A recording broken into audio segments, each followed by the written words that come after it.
Hi, my name is Pete Blackshaw with Nielsen's Digital Strategic Services, and welcome to another edition of Smart's Week in Review.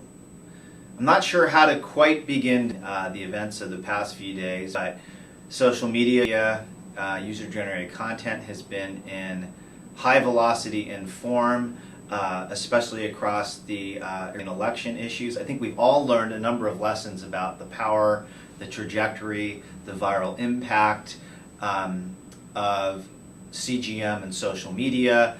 We've seen it in disturbing videos flying across the web.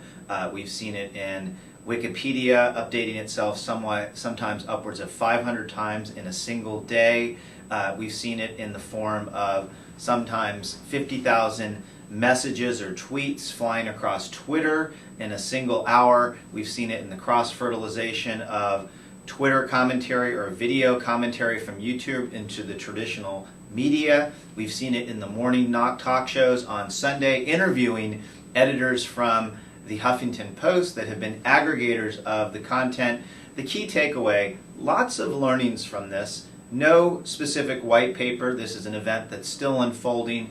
But although it may be in the political realm, we would encourage all of our clients to really think about it from the perspective of how is this driving change? How does this empower the disempowered to voice its opinion? How might companies and brands both benefit and become vulnerable in these types of environments? There's clearly an awakening on video, on Twitter, on so many different fronts. It's very important to internalize this, and we'll be staying very, very close to it as it evolves. We've also seen a huge launch, exceeding expectations, in fact, around the new iPhone launch with 3G capabilities, which means the phones are going to have the ability to have much, much more video, which means that things that can be captured can be shared almost instantly. Again, this builds on the strength of the iPhone launch previously, but faster download, faster wireless access, even the ability to take video should potentially ramp up what consumers can do with this to new levels. How that plays out, we're not sure, but we're going to stay really, really close to it. We can assure you of that. Another interesting development, Wikipedia is actually going to start hosting videos. We think that's a really important deal. In fact, to some extent, this text-based ever-growing platform is now going to move into the sight, sound, and motion dimension. That could have really big implications for organic search. It shows that the borders of social media platforms continue to break down, and it also highlights how Facebook and Google are rating rivals to Twitter search. All of these things are really creating a whole nother competitive context, if you will, under CGM. So it'll be really interesting to look at the introduction of video into Wikipedia, how that plays out over time.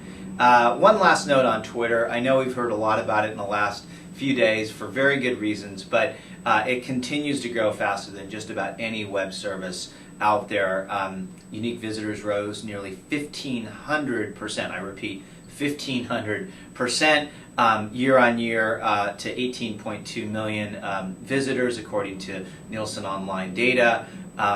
People also spent significantly higher time on the platform, from an average of 6 minutes and 19 seconds in May 2008 to 17 minutes and a half last month. So again, significant growth rates, and that's even before you count what we've seen in the last week or so. So social media continues to evolve. Should you continue to pay attention? Absolutely. Is it pure fad? Is it hype?